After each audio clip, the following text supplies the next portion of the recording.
आ जाए तो हमारे मुंह से बेसाख्ता निकलता है, बेसाख्ता निकलता है। ये देखो अल्लाह की शान देखो, अल्लाह की शान देखो।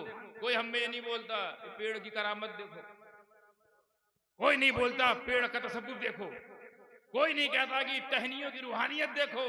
अल्लाह लिख दिया, लिखा अल्लाह ने, अपना ही नाम लिखा, अपनी ही क्रिएशन में अपना नाम जाहिर कर दिया। तो हमारे मुंह से क्या निकलता है? अल्लाह की शान देखो, पेड़ पे क्या लिख के आया। बादल में कभी अगर, अरे छोड़ो अल्लाह मोहम्मद छोड़ो, घोड़ा बन के आ जाए बादल में, तो घोड़ा, मेढक, कुकुर, तो वो भी देख के हम ये बोलते हैं बादल की शान नहीं है। अल्लाह की शान देखो, बादल में क्या बन के आ गया। कोई 6 माले से कोई बच्चा गिर जाए और जिंदा बचा रहा, कपड़ा झाड़ के चल दे, किसकी शान है? आप क्या बोलते हो? ये बिल्डिंग की करामत है तो या बच्चे की विलायत है, ये जमीन का वो नरम हो जाना है, क्या है ये? अल्लाह की शान। अय अल्लाह, छोटी छोटी चीज में तेरी शान हमें दिखती है, इतनी मोटी किताब में अपनी शान बयान करने की जरूरत क्या?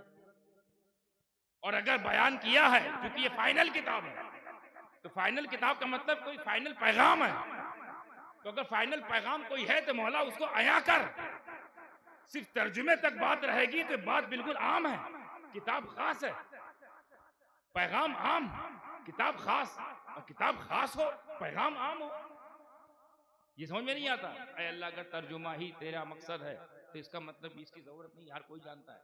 और कुरान में है इसका मतलब जरूरत है, कुरान में है इसका मतलब कुछ तो मफहूम बंधा है इससे, कुरान में है जिसका मतलब कुछ तो जाहिर करना चाहता है।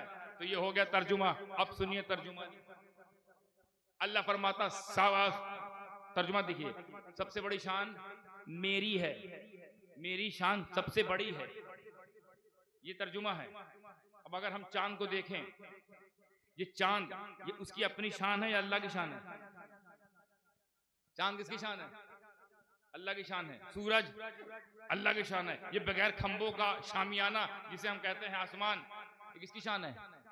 ये जमीन जो बिछौना बिछी हुई है, ये किसकी शान है?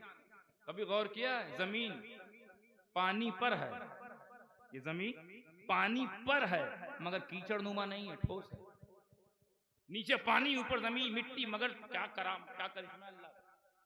हम पानी में तो घर बनाए तो घर तैर जाए, पानी में पूरा बिछौना बिछा दिया, किसकी शान है? ये पेड़, ये पौधे, पेड़ से ऑक्सीजन निकलना, हमारे से कार्बन डाई निकलना, फिर पेड़ कार्बन डाई लेना, ये सब सिस्टम, ये किसकी शान है? ये क्या याद दिलाता है कि अगर चांद है इसका मतलब कोई बनाने वाला है, अगर चांद है इसका मतलब अल्लाह है, सूरज है इसका मतलब अल्लाह है, अगर शानें देख रहे हैं इसका मतलब इस शान को बनाने वाला कोई तो है। और आसान कर दें, यानी चांद सूरज सिर्फ शान नहीं बल्कि दलील है अल्लाह की।